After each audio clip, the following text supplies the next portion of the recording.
बिस्मिल्लाहिर्रहमानिर्रहीम। मोअज़्ज़ज़ ख़वातीन व हज़रात, ये दुनिया यहाँ खुशियाँ देती है, वहाँ गम भी देती है। और दोस्त अहबाब जो है, उस गम को में आपके हिस्सा बनने की कोशिश करते हैं, आपको हौसला देने की कोशिश करते हैं। और आम तौर पे आप ये कहते हैं कि अल्लाह का हुक्म है, सब्र कीजिए, और जवाब में वो आपसे दुआ की दरख्वास्त करते हैं। मगर चंद साल पहले जब मेरी मुलाकात अपने एक ऐसे दोस्त से हुई जो कि ज़माने में बहुत बड़े सहाफ़ी थे, एक बड़े अखबार के चीफ रिपोर्टर थे, और गोया आप यूँ समझें कि उनका डंका बजता था। मेरे पास जब आए तो वो तकरीबन उनकी एज जो है वो लेट 70s में थे। तो बड़े एक वैसे तो वो फ्रेश थे, लेकिन बड़े अफसरदा से थे। तो मैंने उनसे पूछा क्या हाल चाल है। तो उन्होंने बताया कि उनके अल्लाह ने उन्हें 2 बेटे दिए थे, मगर दोनों बेटे जो हैं उनके हाथों में इंतकाल कर गए बीमारी की वजह से। और अपने दुख की वो दास्तान थोड़ी सी उन्होंने सुनाई। वो बड़े बावकार आदमी थे और अब भी बावकार हैं। तो मैंने उनसे कहा कि अल्लाह आपको सब्र दे। तो इस पर उन्होंने एक ऐसा जुमला कहा जो मुझे सारी ज़िंदगी याद रहेगा। उन्होंने कहा कि डॉक्टर साहब, ऐसे वाक़यात में सब्र नहीं होता। उनके लहजे में जो दुख था वो मैं अब भी अपने दिल में महसूस करता हूँ। मगर फिर मैंने देखा कि वो साहब जो हैं वो मुझे मुख्तलिफ दफ्तरों में नज़र आए। यानी हालांकि वो उनकी एज जो है वो 80 के करीब पहुंच चुकी होगी मेरे ख्याल के मुताबिक, लेकिन इसके बावजूद भी वो ज़िंदगी में मुतहरक थे। और वो मुझे बताते थे कि वो अपने बेटों की कब्र पे जाते हैं, वहाँ फातिहा पढ़ते हैं, अपने जो पोते हैं उनकी देखभाल करते हैं, और उसके बाद अपने छोटे मोटे जो काम है वो भी करते हैं। उन्होंने ज़िंदगी में एक रूटीन बना रखी है। तो 78 जैसे 80 की ईयर्स में भी वो एक्टिव बहरहाल थे, दुखी थे लेकिन एक्टिव थे। इसी तरह से मैं यहाँ लाहौर में फैसल टाउन में रहा करता था। तो वहाँ बाग में एक साहब से मुलाकात हुआ करती थी। वो अकाउंट्स के अफसर थे। मैं जानबूझ के इनका नाम नहीं बता रहा आपको। तो वो भी हम लोगों की हौसला अफजाई करते थे, हमारे हाल चाल पूछते थे, लेकिन बड़े दुखी बाद औक़ात नज़र आते थे। तो एक दिन मैंने पूछा तो उन्होंने बताया कि उनका जो जवान बेटा है वो इंतकाल कर गया, जो डॉक्टर था। तो अब वो सिर्फ अपने पोतों को पाल रहे हैं। ये दोनों साहब जो हैं ये बड़े दुखी थे, लेकिन मैंने देखा कि इनकी ज़िंदगी में एक वक़ार भी था और सब्र भी था, लेकिन बहुत बड़ा सदमा था। अल्लाह ताला हर शख्स को ऐसे सदमे से महफूज रखे। कहा जाता है, और ये गलत नहीं कहा जाता, कि किसी भी शख्स के लिए, किसी भी बाप के लिए जो अपने बेटे का जनाजा उठाना होता है वो दुनिया का सबसे भारी काम होता है। अल्लाह ताला सबको इस इम्तहान से महफूज रखे। हमारे ये दोस्त जो है अपनी इस कीमती नुकसान पे उन्होंने ज़िंदा रहने का हुनर तो सीख लिया, लेकिन उन्होंने इसका तज्ज़िया नहीं किया। अब यूँ समझें कि वो वही कुछ कर रहे थे जो अमेरिका में एक उन साहब ने किया, जिन्होंने अपनी कहानी जो है डेल कार्नेगी को सुनाई, और डेल कार्नेगी ने उस कहानी को अपनी किताब का हिस्सा बनाया। डेल कार्नेगी ने बताया कि उस एक साहब उनके पास आए और उन्होंने बताया, जिनके साथ उनकी थोड़ी बहुत दोस्ती हो गई। उन्होंने कहा कि उनका जो 4-5 साल का बेटा था वो इंतकाल कर गया। उसके बाद जो है उनके 10 माह के बाद एक बेटी पैदा हुई, वो भी चंद रोज़ ज़िंदा रहने के बाद इंतकाल कर गई। और ये दोनों सदमे जो बच्चों के थे ये बहुत बड़े सदमे थे। इससे वो बेचैन रहने लगे, परेशान रहने लगे। उन्हें ऐसे लगता था वो हमेशा बोझ में हैं, ज़िंदगी उनके लिए ख़त्म हो चुकी थी, कुछ उन्हें नज़र नहीं आता था। तो उन्होंने कहा कि मैं इसी तरह से कई महीने मैंने गुजार दिए। उसने कहा एक दिन मेरा जो बेटा है जो ज़िंदा था और 5 साल का था, वो मेरे पास आया और उसने कहा कि पापा आप मुझे कश्ती बना दो, बोट बना दो। तो कहता मैंने पहले तो उसे टालने की कोशिश की, लेकिन वो ज़िद पे अड़ा रहा। तो मैंने वो जो है कश्ती उसके लिए बनाई। इस पर मेरे को 4-5 घंटे लग गए, प्लान करते हुए, चीज़ें इकट्ठी करते हुए, बनाते हुए। तो बच्चा मैंने कश्ती बना के दे दी, तो बच्चा बड़ा उस पर खुश हुआ। लेकिन उसके साथ साथ मुझे एहसास हुआ कि ये जो 4-5 घंटे मैंने गुजारे हैं ये काम करते हुए, कश्ती बनाते हुए, ये मैंने बड़े इत्मीनान से गुजारे हैं। इसमें मैं वो टेंशन में नहीं था, मैं उस प्रेशर में नहीं था जिसका मैं कई महीनों से शिकार था, जिसकी वजह से मुझे नींद नहीं आ रही थी। दरहकीकत इन्होंने एक फार्मूला जो है वो दरियाफ्त किया था कि अगर काम किया जाए, अगर इंसान काम में मसरूफ़ हो जाए तो फिर गम जो है वो ख़त्म तो नहीं होते, लेकिन गम का जो एहसास है वो मिट जाता है। हमने बहरहाल ज़िंदा रहना होता है और ज़िंदगी और मौत का अख्तियार जो है वो अल्लाह के हाथ में है। कब ज़िंदगी जो है वो ख़त्म होगी, कब ख़त्म नहीं होगी, इसका फ़ैसला किसी इंसान के अख्तियार में नहीं है। तो जब अगर आपने ज़िंदा रहना है तो फिर आपको ज़िंदा रहना ही पड़ता है। तो क्योंकि यही बात मुझे यहाँ बड़े हमारे एक सीनियर डॉक्टर हुआ करते थे, डॉक्टर फैसल मसूद साहब, अल्लाह ताला उन्हें गरीक रहमत करे, बहुत टैलेंटेड डॉक्टर थे, फिजिशियन थे। तो वो कहते थे कि अगर किसी को बहुत बड़ा सदमा आ जाए और वो यानी बड़े बुरी कैफियत में हो जहनी तौर पे, तो उसकी वजह से बेपनाह बीमारियाँ जो होती हैं, शुगर होता है, ब्लड प्रेशर होती है, नर्वस ब्रेकडाउन होता है, इस तरह की चीज़ें हो जाती हैं। तो हम सजेस्ट ये करते हैं कि वो एग्रेसिव वॉक करे, एग्रेसिव एक्सरसाइज करे, क्योंकि जितनी एग्रेशन के साथ एक्सरसाइज करेगा उससे ऐसे हार्मोन्स जो हैं उसके बॉडी से रिलीज़ होंगे जो उसको सुकून देंगे। गोया सदमे का इलाज जो है वो काम में है। ये बात जो है ये बहुत से लोगों ने अपनी ज़िंदगी में तजर्बा की है। डेल कार्नेगी ने गोया इसको एक डॉक्यूमेंट कर दिया है। वो जिक्र करते हैं चर्चिल का, कि विंस्टन चर्चिल का, जब आपको याद होगा कि जब दूसरी जंग अज़ीम हुई तो बरतानिया जो है वो अंडर अटैक था और ख़तरा था कि कहीं ऐसे ना हो कि जो जर्मनी है वो बरतानिया पे कब्ज़ा कर ले। तो इस सूरत में ये था कि पूरी जो मुमकिनत थी बरतानिया की, जिस पे उस वक्त सूरज ग़रूब नहीं होता था, वो ख़तरे में पड़ सकती थी। तो वो बहुत काम करते थे, 18-18 घंटे 20-20 घंटे काम करते थे चर्चिल। तो किसी ने उनसे पूछा कि क्या आप परेशान नहीं होते? तो उन्होंने कहा नहीं, मुझे परेशान होने के लिए वक्त ही नहीं मिलता, मुझे परेशान होना जो है मेरे लिए पॉसिबल नहीं होता। बात यह है कि मसरूफियत इंसान को बहरहाल परेशानियों के से निकाल देती है। और ये तजर्बा ज़िंदगी में सिर्फ चर्चिल ने नहीं किया, ये हमारे दोस्तों ने नहीं किया, ये डेल कार्नेगी के दोस्त ने नहीं किया, कि काम अगर इंसान करे तो फिर वो सदमात जो हैं उनकी जो एक ताकत है या उनका जो असर है वो कम हो जाता है। लेकिन अल्लाह से बहरहाल दुआ यही मांगनी चाहिए कि अल्लाह जो है वो बंदे को इम्तहान से महफूज रखे, क्योंकि ये तो कोई नुक्ता नज़र नहीं है कि बंदा जो है वो इम्तहान की दावत दे। तो मुझे यहाँ सूफ़ी बरकत अली साहब का एक वाक़या याद आ रहा है। तो उनके एक बहुत करीबी मुरीद ने बताया कि एक हुक्मरान जो थे वो उनके पास गए, तो कोई बात हो रही थी, तो उन्होंने कहा कि अच्छा जो अल्लाह की मर्ज़ी। उन्होंने कहा नहीं, अल्लाह की मर्ज़ी जो है वो तो करबला वाले जो हैं बस वही मांग सकते थे, आप तो अल्लाह की मर्ज़ी ना मांगें, क्योंकि अगर आपका बाप फौत हुआ तो वो भी अल्लाह की मर्ज़ी से फौत होगा। अल्लाह से जब भी मांगो उसकी खैर मांगो, उससे रहमत मांगो, उससे बरकत तलब करो, अल्लाह की मर्ज़ी ना मांगो, क्योंकि दुनिया में कायनात में कोई चीज़ जो है वो अल्लाह की मर्ज़ी से के बग़ैर नहीं होती। मुअज़्ज़ज़ ख़वातीन व हज़रात, आप गाड़ी स्टार्ट करते हैं और सेल्फ स्टार्टर का नाम तो आपने सुना होगा, लेकिन कभी आपको ये नहीं पता होगा कि जिसने ये बनाया है उसका नाम चार्ल्स कैटरिंग था। और लोगों ने भी इस पर काम किया, लेकिन ये अमेरिकी जो थे ये किसी ज़माने में ये जनरल मोटर्स जो हैं उनमें काम करते थे, वाइस चेयरमैन के ओहदे पे थे। फिर अचानक ये हुआ कि उन्हें वहाँ से निकाल दिया गया, वो गुर्बत का शिकार हो गए, तबाह हाल हो गए। फिर उन्होंने फ़ैसला किया कि वो कोई काम करेंगे और उन्होंने सेल्फ स्टार्टर जो है वो गाड़ियों के बनाने शुरू किए और इस पर काम करना शुरू किया। बड़े कम पैसे थे उनके पास, उनकी बीवी जो थी वो ट्यूशन पढ़ाती थी, काम करती थी, उसकी बीवी ने कुछ पैसे दिए, कुछ उन्होंने अपने इंश्योरेंस पे कुछ पैसे कर्ज लिए और काम करना शुरू कर दिया। तो इन दिनों डेल कार्नेगी ने इनकी बीवी से पूछा कि उन दिनों क्या सूरत हाल थी जब ये बना रहे थे।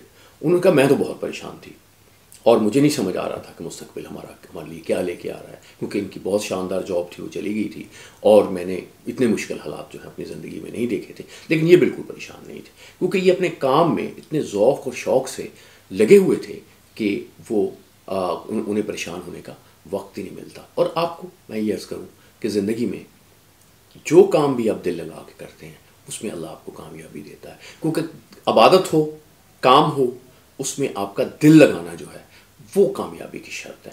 क्योंकि अगर आप दिल नहीं लगाते, कोई काम दिल से नहीं करते, तो फिर उसमें आपकी कामयाबी जो है वो मशकूक होती है। आप पासिंग मार्क्स जो हैं वो तो ले लेंगे, लेकिन अगर आपने ये उम्मीद रखी है कि आपको उसमें कोई बहुत नुमायाँ कामयाबी हासिल करेंगे, तो फिर आपको ये उम्मीद लगाने से परहेज़ करना चाहिए।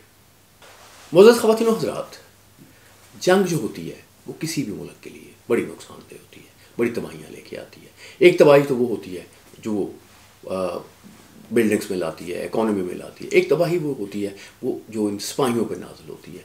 तो ये देखा गया है कि जब भी सिपाही जो हैं वो जंग से वापस आते हैं तो उनके असाब जो हैं वो शल होते हैं, उनके असाब जो हैं काम नहीं कर रहे होते, तो वो बड़े खौफजदा होते हैं बाज़ औक़ात।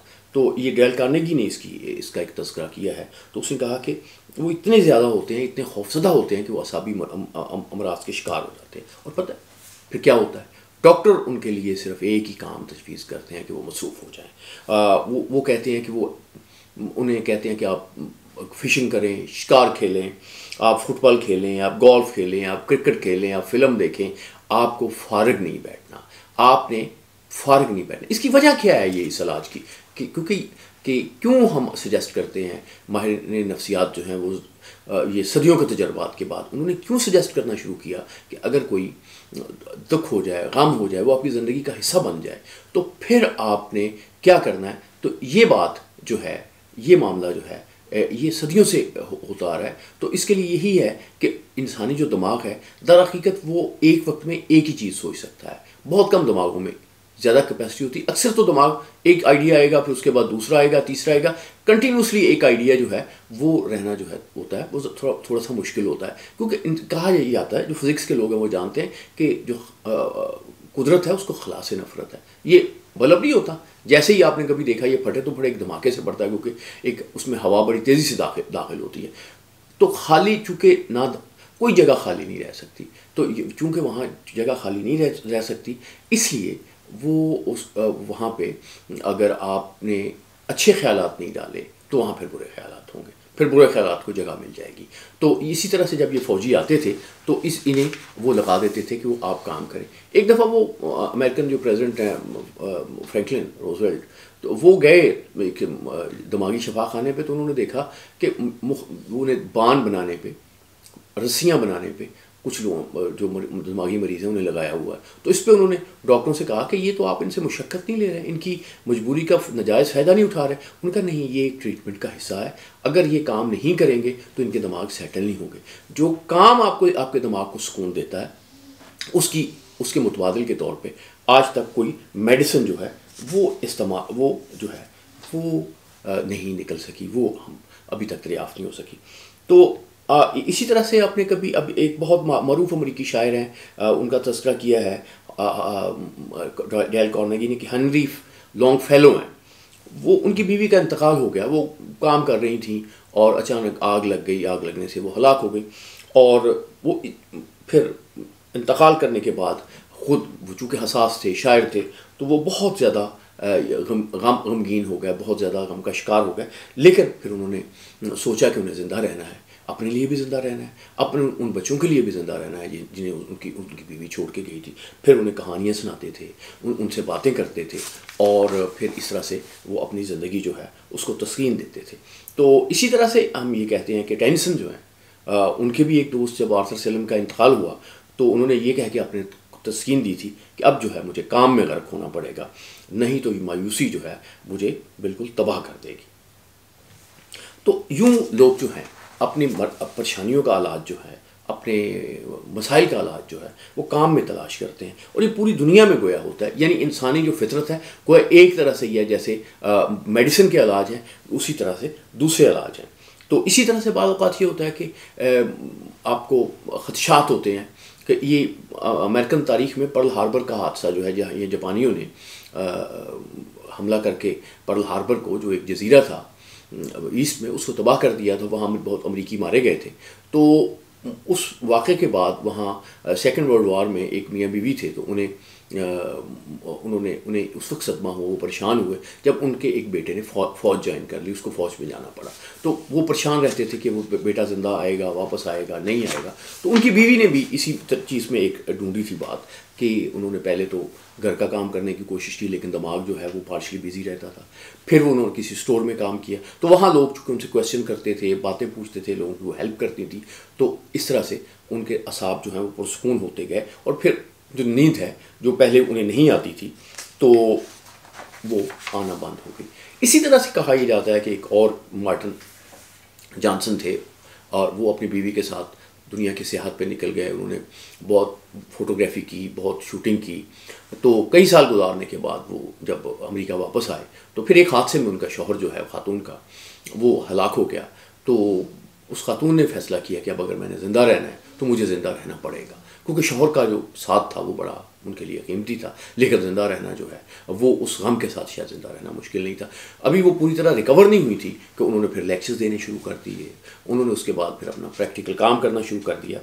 तो इसी तरह से उन्होंने अपनी ज़िंदगी जो है वो गुजारी। इसी तरह से एक साहब का जिक्र किया जाता है कि वो कुतुब जनूबी पे उन्होंने वक्त गुजारा, और वो जब वक्त गुजारा तो चूँकि अब वहाँ वो अकेले थे, बट सैकड़ों मील तक कोई दूसरा शख्स नहीं था, वो को तजर्बा कर रहे थे सियासी, लेकिन वहाँ भी उन्होंने कहा कि उन्होंने एक मसरूफियत बनाई कि वो उठेंगे, क्या काम करेंगे, सफाई करेंगे, बर्फ़ को देखेंगे, याददाश्तें लिखेंगे, चीज़ें करेंगे। उन्होंने कहा कि अगर मैं ऐसा ना करता तो शायद फिर मेरे लिए वहाँ पर रहना मुश्किल होता। डॉक्टरों ने परेशानियों की आज तक काम करने से बेहतर कोई दवा जो है वो तलाश नहीं की। और ये बिल्कुल इसमें आप यूँ समझें कि अल्लाह ना करे कि आपके साथ कभी कोई हादसा पेश आ जाए या कभी कोई ऐसा वाक़ा पेश आए जो आपके कंट्रोल में ना हो, तो फिर आपने करना क्या है, आपने काम करना है अपने आप को। वो हमारे डॉक्टर फैसल मसूद के बकौल अग्रेसिव जो एक्सरसाइज हैं उनमें चले जाना है, क्योंकि अगर आप ऐसे नहीं करते तो फिर मुश्किल ये है कि आपका जो मामला है वो बड़ा मुश्किल हो जाएगा। जॉर्ज बर्नर्ड शॉ ने भी कहा था कि जो बददिली होती है, शिकस्तगी होती है, उसका राज यही होता है कि आप सोच में लगे रहते हैं और फिर ये सोचते रहते हैं कि क्या मैं खुश हूँ, क्या मैं खुश नहीं हूँ।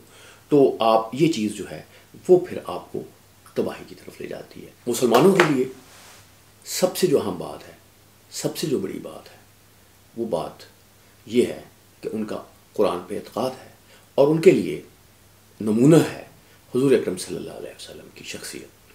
आप कभी और करें, कभी इस पे तवज्जो फरमाएं। जब आपको भूख की परेशानी हो तो याद करें कि क्या पैगम्बर कायनात सल्लल्लाहु अलैहि वसल्लम के घर में जो सामान थे, जो रिज़्क़ था, क्या आपके घर में उस घर से कम रिज़्क़ है, कम चीज़ें हैं? क्या पाकिस्तान में कोई ऐसा घर है जिसमें नबी के घर से सल्लल्लाहु अलैहि वसल्लम के घर से कम चीज़ें हों? बात सोचने वाली है कि अल्लाह के नबी इस दुनिया में तशरीफ़ लाते हैं, पूरी कायनात पे उनका असर है, वो दुनिया को बदल देते हैं।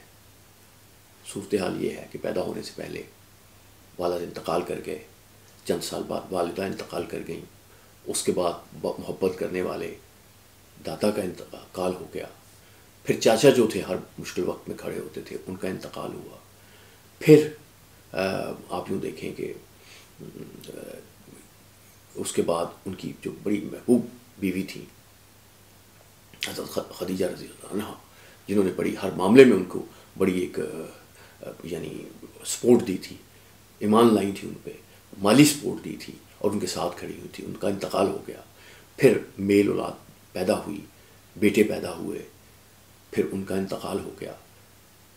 नबी अकरम सल्लल्लाहु अलैहि वसल्लम ने इन तमाम बातों के बावजूद इस्लाम को फैलाने का, उसकी तबलीग का, इस्लाम को आगे लेके जाने का, अल्लाह का पैगाम इंसानों तक पहुंचाने का काम नहीं छोड़ा।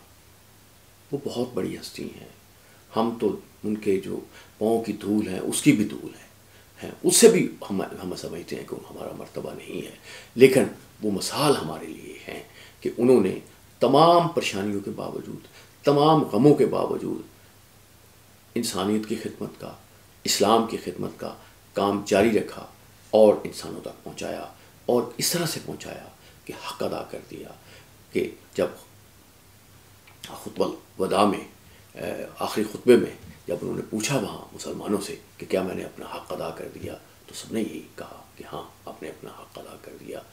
बात यह है कि हमारे लिए सारी मिसालों से बड़ी मिसाल जो है वो नबी अकरम सल्लल्लाहु अलैहि वसल्लम की है, जिनके करीबी अजीज़ जो हैं उनकी ज़िंदगी में इंतकाल हुआ, लेकिन उन्होंने अपने मकसद ज़िंदगी को, अल्लाह ने उन्हें जो एक उनके ज़ुम्मे एक काम लगाया था तबलीग का, इल्म पहुँचाने का, कुरान पहुँचाने का, उन्होंने बड़े एहसन तरीके से पूरा किया।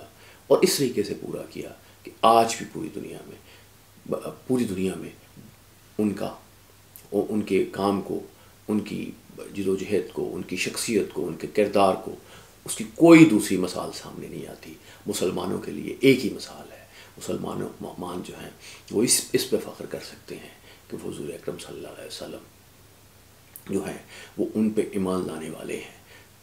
मुअज़्ज़ज़ ख़वातीन व हज़रात, इन्हीं अल्फाज के साथ आज का मैं लेक्चर जो है ख़त्म करता हूँ। हमारा ये सिलसिला आपके साथ जारी रहेगा। अल्लाह आपका हामी व नासिर।